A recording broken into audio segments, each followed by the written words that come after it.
உளவு அமைப்புகள் தங்கியிருந்த கட்டடம் படு சேதத்துக்கு உள்ளாகி 50 அமெரிக்கர்கள் படுகொலை செய்யப்பட்டிருக்கிறார்கள்.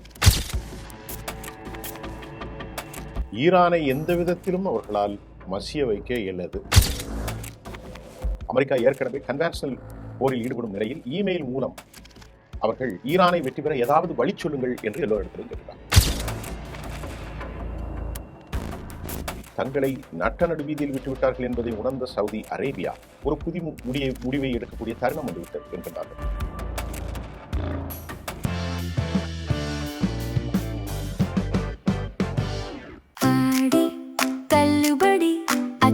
பேரும் அல்லம்படி 6 முதல் 60% வரை ஆடி தள்ளுபடியுடன் சூப்பர் சரவணா ஸ்டோர்ஸ், சென்னை, மதுரை, கோவை. வணக்கம். இன்றைக்கு நாம் மத்திய கிழக்கினுடைய போர் நிலைகளை பார்க்க இருக்கிறோம். அந்த அடிப்படையில் குவைத்தில் இருக்கக்கூடிய ரகசிய அமெரிக்காவினுடைய உளவு தளங்களை பயங்கர தாக்குதல் நடத்தியதன் விளைவாக சிஐஏனுடைய ரகசிய உளவு அமைப்புகள் தங்கியிருந்த கட்டடம் படு சேதத்துக்கு உள்ளாகி 50 அமெரிக்கர்கள் படுகொலை செய்யப்பட்டிருக்கிறார்கள் என்ற தகவல் தற்போது அரபு நாடுகளை சார்ந்திருக்கிற ஊடகவியலாளர்களின் மூலம் நாம் பெற்றக்கூடிய தகவலாக இருக்கிறது. ஈரானை பொறுத்தவரை இந்த போரை அவர்கள் எப்போதுமே நிறுத்துவதற்கு அவர்கள் விரும்பவில்லை. அமெரிக்கர்களுடைய துரோகங்கள், தங்களுடைய தலைவர்கள், தளபதிகளுடைய இழப்பை அவர்கள் மனதில் வைத்து கொண்டுதான் இது மாதிரியான ஒரு விவகாரங்களில் அவர்கள் தொடர்ந்து ஈடுபட்டு வருகிறார்கள். 6 மாதங்களாக போர் நடத்திய பின்பும் கூட யுரேனியம் அளிப்பதன் நோக்கம் மட்டுமே அமெரிக்கா மற்றும் இஸ்ரேலுடைய நோக்கமாக இருக்கிறது. எப்படியாவது இவர்களுடைய யுரேனியத்தை அழிக்க வேண்டும். பொருளாதார முற்றுகை செய்த போதிலும் ஈரானை எந்த விதத்திலும் அவர்களால் மசிய வைக்க இயலாது. இப்போ அமெரிக்கா இந்த போரில் 50 பேர் படுகொலை செய்யப்பட்ட நிகழ்வில் அமெரிக்காவுடைய பலகீனத்தை ஈரான் நன்கு உணர்ந்திருக்கிறது. குறிப்பாக நீங்கள் பாருங்கள், தடுப்பு ஏவுகணைகளான பெட்ரியாட் ஒன்றினுடைய மதிப்பு மற்றும் 40 கோடி ரூபாய்க்கு மேல் இருக்கும். ஆனால் ஈரானுடைய ஆயுதங்கள் ஒரு 1 மில்லியன் 2 மில்லியனுக்கு தான் இருக்கிறது. அதிகபட்சமாக ஏவுகணை தொழில்நுட்பங்கள் வெறும் 50 லட்சம் ரூபாய் மட்டும்தான். ஆனால் அவர்களில் ஒரு ஏவுகணை மட்டும் 40 கோடி. இது அமெரிக்காவுக்கு பெரும் பொருளாதார பின்னடைவை சந்தித்திருக்கிறது, குறிப்பிடத்தக்கது. இரண்டாவது, ஈரான் இந்த வெற்றிக்கான காரணம், இது முதலாவது காரணம், ஈரானுடைய துணைக்குழுக்கள், பிராக்சிகள், ஹவுதிகள் ஈரானுடைய உதவி செய்கிறது. ஈரான் அரசு அதன் ஆயுதங்களை பல 100 அடி உயரம் வரை இருக்கும் மலைகளின் கீழ் 1000, 100 மீட்டர், 1000 அடி, 5000, 8000, 10,000 அடிகளுக்கு இருக்கிற மலைகளுக்கு கீழிருந்து அவர்கள் புதைத்து வைத்திருக்கிறார்கள். அதாவது நிலக்கீழ் குடையப்பட்ட மலைகளின் அடியில் ஏராளமான ஆயுதங்கள் வைக்கப்பட்டுள்ள நிலையில் அமெரிக்காவுடைய பங்கர் பஸ்டர் குண்டுகளால் கூட அவற்றை துளைக்க முடியாது என்பதுதான் உண்மைகள். பாறைகளை குடைந்து கட்டப்பட்டிருக்கக்கூடிய இந்த அடி ஆழத்தை அமெரிக்கர்களால் ஒன்றும் செய்ய முடியவில்லை என்பதும் அமெரிக்காவின் தோல்விக்கு மூல காரணம். தரைப்படை அனுப்பி வைப்பது மிகுந்த கடினத்திற்கு உள்ளது. இதையும் அமெரிக்காவுடைய பலகீனமாகவும், அமெரிக்காவுடைய ஆயுத குடோன்கள் மோசமாகவும், சவுதி அரேபியாவோட அமெரிக்காவினுடைய பேச்சுவார்த்தைகள் உளவு அமைப்பின் மூலம் கிடைத்த உண்மையின் மூலம் இன்றைக்கு அமெரிக்க நிலைகள் தாக்கப்பட்டதால் சிஐஏனுடைய ரகசிய இருப்பிடம் குவைத்தில் அழித்து 50 பேர் வரை கொல்லப்பட்டிருக்கிறார்கள். இதற்கிடையே டான் கெயின் தரைப்போர் செய்யாமல் ஈரானை வெற்றி கொள்வது சாத்தியக்கூறு இல்லை என்று சொல்லியிருக்கிறார். புவியியல் அமைப்பு இதற்கு சாத்தியமில்லை. இயற்கை அமைப்பு தான் அமெரிக்காவை திண்டாட வைக்கின்றது. உதாரணத்திற்காக ஈரானில் இருக்கக்கூடிய ஜபூஸ் மலைப்பகுதி கடல் பகுதியிலிருந்து உங்களுக்கு 10,000 அடிக்கு மேல் இருக்கும் உயரம். கிட்டத்தட்ட தரைப்போருக்கு அமெரிக்கர்களால் 10 லட்சம் வீரர்கள் இருந்தால் மட்டுமே தரைவழியாக அவர்கள் போர் செய்ய முடியும். மலைகளின் பின்புறம் பாலைவனத்தில் வெப்ப மிகுந்த காற்று அமெரிக்க வீரர்கள் இயற்கையாகவே கொத்து கொத்தாக பலர் உயிரோடு திரும்பாமல் கொல்லப்பட்டு விடுவார்கள் என்பதும், ஈராக்கிலும் வியட்நாமிலும் அவர்கள் ஆப்கானிஸ்தானிலும் கற்றுக்கொண்ட அந்த பாடங்கள் அமெரிக்கா ஒருபோதும் தரைப்போருக்கு இறங்காது என்பதை ஈரான் நன்கு உணர்ந்திருக்கிறது. இந்த நிலையில மிகப்பெரிய அளவிலான பொருளாதார சிக்கலை ஏற்படுத்தும் இந்த போரில் ஈடுபட அமெரிக்கா ஒருபோதும் விரும்பாது. அமெரிக்கா பொருளாதாரம் எந்த ஒரு நிலையிலும் இடம் தராது. என்பதுதான் யதார்த்தமான உண்மை. அமெரிக்க காங்கிரஸ் அவர்களுக்கு பணம் கொடுப்பதற்கு மறுத்து வருகிறார்கள். ஆகவே அமெரிக்காவினுடைய தோல்விக்கு இதுதான் காரணம். ஆகவே தான் அமெரிக்கா தாக்குதலை நிறுத்தி அமெரிக்கா உள்நாட்டு குழப்பத்தை ஏற்படுத்த முயற்சி செய்கிறார்கள். அதுவும் சாத்தியமில்லை. அதனை அடுத்து இயற்கையாக மலைகள் மட்டுமல்ல, பாலைவனங்களும் அல்ல, தீவு கூட்டங்கள் ஈரானின் பலம். ஏராளமான ஸ்பீட் போட்டுகள் மற்றும் ஏராளமான ஏவுகணைகளை தீவு கூட்டங்களின் அடியிலே தான் அமெரிக்கா மறைத்து வைத்திருப்பதால் அமெரிக்கா வெல்வது சாத்தியக்கூறு அல்ல என சிஐஏ உளவு அமைப்பு, பல்வேறு இன்டெல் நிறுவனங்களும் அமெரிக்காவிற்கு தெளிவான செய்தியை வழங்கியிருக்கிறார்கள். இரண்டாவது, மூன்றாவது இப்படி சொன்னால் ஒரு அன்கன்வென்ஷனல் வார் என்று சொல்லப்படுகின்றது. அமெரிக்கா இப்போது ஈடுபடுகிறது.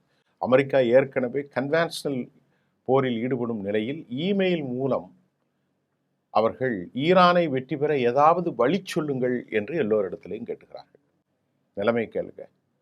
முக்கியமான இராணுவ தளபதிகள், ஓய்வு பெற்ற தளபதிகளிடத்தில் இமெயிலை அனுப்பி ஈரானை வெற்றி பெறுவது எங்களுக்கு ஏதாவது வழி சொல்லுங்கள் என்று சொல்ல அடிப்படையில் அமெரிக்காவுக்கு எந்த ஆலோசனையும் இல்லை.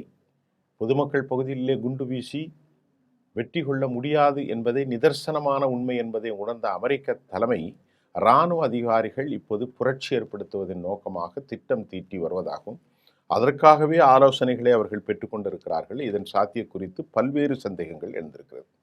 ஒரு உதாரணத்திற்காக கடந்த காலத்தினுடைய நிக்சன் உங்களுக்கு தெரியும்,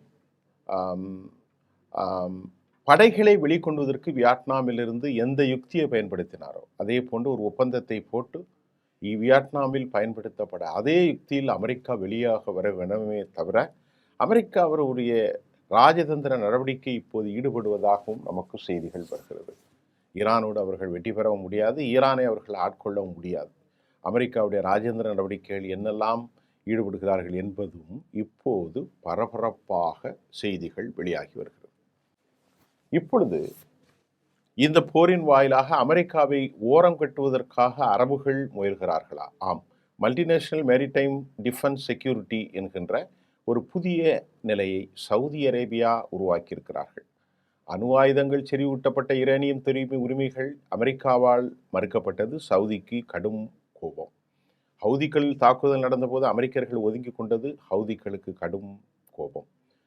சவுதி அரேபியாவிலிருந்து பெரும் பணத்தை இத்தனை தசாப்தங்களாக பெற்றுக்கொண்ட அவர்கள் எந்த விதமான உதவியும் செய்யாமல் தங்களை நட்ட நடுவீதியில் விட்டுவிட்டார்கள் என்பதை உணர்ந்த சவுதி அரேபியா ஒரு புதிய முடிவை எடுக்கக்கூடிய தருணம் வந்துவிட்டது என்கின்றார்கள். ஆம், 14 இஸ்லாமிய நாடுகள் ஒன்றிணைந்து எடுக்கப்பட்ட முடிவு இதற்கு மாற்றாக என்ன செய்வது என்பது குறித்து சவுதி ஆலோசிக்க தொடங்கியிருக்கிறது.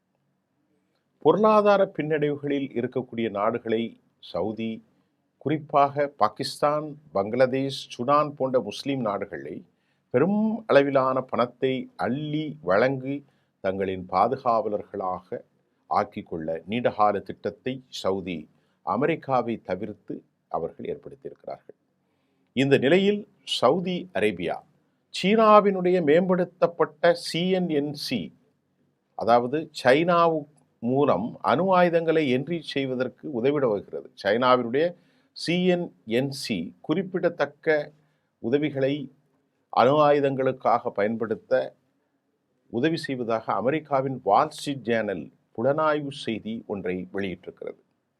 அமெரிக்காவுக்கு பதிலாக சீனாவோடு சவுதி அரேபியா கைகோர்த்திருப்பதாக தற்போது வெளியாகி இருக்கக்கூடிய செய்திகளில் அமெரிக்கா வல்லாதிக்க சக்தி என்ற அடையாளத்தை கொஞ்சம் கொஞ்சமாக இழந்து வருகிறது.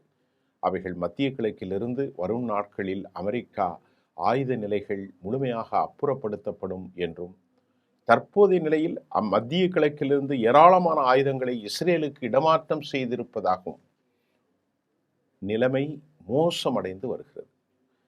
இன்னொரு மிக முக்கியமான செய்தியில் போரின் போக்கு முடிவு செய்யும் இடத்தில் அமெரிக்கர்கள் இல்லை, டொனால்ட் ட்ரம்பும் இல்லை என்பதை கெம்ப் தெளிவாக தெரியப்படுத்தியிருக்கிறார். இந்த கெம்ப் என்பவர் மிக முக்கியமான ஆய்வாளர். அவர் என்ன சொல்கிறார் என்று பார்த்தால், அமெரிக்கா அதிகார மட்டத்திலிருந்து கொஞ்சம் கொஞ்சமாக பலமிழந்து தவிக்கும் நிலையை ஆய்வாளர் கெம்ப் சுட்டிக்காட்டியிருக்கிறார். அமெரிக்க ஆயுதங்கள் பற்றாக்குறை காரணமாக பலமிழந்து தடுப்பது ஒன்று. அமெரிக்க காங்கிரஸ் பணம் தருத்த மனநிலையில் ஈரான் மற்றும் அமெரிக்காவுக்கான போர் இல்லை என்ற அமெரிக்க பொது சமூகத்தில் ஆழமான நம்பிக்கை வலுவான நிலையில் இருப்பதாகவும் கூறப்படுகிறது. அமெரிக்கா லோக்கிட் மார்ட்டின் நிறுவனத்திடம் $58 பில்லியன் நீண்டகால ஒரு ஆயுத தயாரிப்பு ஒப்பந்தத்தை அவர்கள் தீட்டியிருப்பதையும் நாம் இங்கே கணக்கில் கொள்ள வேண்டும். இப்போ அமெரிக்கர்களுக்கு எல்லா நிலைகளிலும் சிக்கல் ஏற்பட்ட போது உச்சபட்ச தலைவர் முஜித்தபா கமேனியின் நெருங்கிய முஹ்சின் முசாவி அவர் கடும் எச்சரிக்கையை அமெரிக்கர்களுக்கு எடுத்திருக்கிறார். அமெரிக்கா கற்பனை செய்ய முடியாத அளவிற்கு உயிர் பலி கொடுக்க நேரிடும் என்றும் கடுமையாக எச்சரிக்கையை அமெரிக்கர்களுக்கு முசாவி அவர்கள் விடுத்திருக்கிறார். கடல் வாணிகத்தில் ஹெர்முஸ் ஜலசந்தி பகுதிகளில் அமெரிக்கா ஒரு மாற்று வழியை ஏற்படுத்தும் வகையில் திட்டம் தீட்டி செயல்பட்டார்.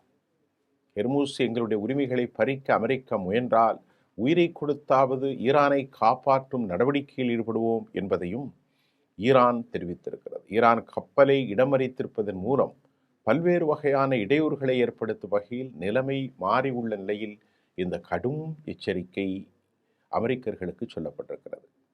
ஏனென்று சொன்னால் ஈரானுடைய பொருளாதாரத்தை முடக்குவதற்காக அவர்கள் முயல்கிறார்கள். அந்த பொருளாதார முடக்கத்தை தாங்கள் ஒருபோதும் அனுமதிக்கப் போவதில்லை என அமெரிக்காவுக்கு ஈரான் கடும் எச்சரிக்கை விடுத்திருக்கிறது. இந்த நிலையில் பெஞ்சமின் நெத்தானியாகு தனக்கும் அமெரிக்க அதிபருக்கும் உள்ள விவகாரங்கள் குறித்து ஓப்பனாக பேசியிருக்கிறார். காசா விவகாரம், மத்திய கிழக்கு விவகாரத்தில் அமெரிக்க அதிபரோடு தமக்கு கருத்து வேறுபாடு இருப்பதாகவும் பெஞ்சமின் நெத்தானியாகு முழுமையாக ஒப்புக்கொண்டிருக்கிறார். ஹமாஸ் ஆயுதங்களை கீழே வைக்க அதன் பின் இஸ்ரேல் படை வெளியேற்றம் நடைபெற வேண்டும் என்று அமெரிக்க அதிபர் கூறினார். இதில் இஸ்ரேல் மாறுபட்ட கருத்துக்களை கொண்டிருக்கிறது. முதலாக தனக்கும் அமெரிக்க அதிபருக்கும் ஒரு பெரும் மாறுபட்ட கருத்து இருப்பதை பெஞ்சமின் நெத்தானியாகு வெளிப்புறமாக உட்கொண்டிருக்கிறார். இந்த நிலையில் சிஐஏயினுடைய வீரர்கள் குவைத்தில் 50 பேர் கொல்லப்பட்டது. ஹெர்முஸ் வளைகுடாவை உயிரை கொடுத்து காப்போம் என்பது பெஞ்சமின் நெத்தானியாகு அமெரிக்க அதிபருக்கும் தனக்கும் மாறுபாடு இருப்பதாகவும் அமெரிக்கா இந்த போரிலிருந்து வெளியேறி தப்புவதற்கான முயற்சிகளையும் சவுதி அரேபியா அணு செறிவூட்டலுக்காக சீன உதவியை பெறுவதும் சவுதி வேறு பாதுகாப்புக்காக அமெரிக்கர்களை தவிர்ப்பதும் நிலைமை மாறி வருகிற நேரத்தில் பொருளாதார சிக்கலில் கடுமையாக பாதிக்கப்பட்டிருக்கிற அமெரிக்கா தற்போது தப்புவதற்கான வழிகளை தேடுவது மட்டுமல்ல, உலகில் இராணுவ ஆய்வாளர்களிடத்திலே இமெயில் செய்திகளை பகிர்ந்து கொண்டு ஏதாவது உருப்படியான வழியை சொல்லுங்கள் ஈரானில் போரிலிருந்து தப்புவதற்காக என்று கேட்டிருக்கிறார்கள். 10 லட்சம் போர் வீரர்களை திரட்டி அமெரிக்கர்களால் ஒருபோதும் போரிட முடியாது என்பது யதார்த்த நிலை என்பதே இன்றைய செய்தியாக இருக்கிறது. 50 CIA உளவாளிகள் படுகொலை செய்யப்பட்டது அமெரிக்கர்களுக்கு ஒரு பெரும் ஷாக் நியூஸ் என்பதுதான் இன்றைய செய்தியாகும். மீண்டும் அடுத்த செய்தியில் உங்களை சந்திப்போம். நன்றி.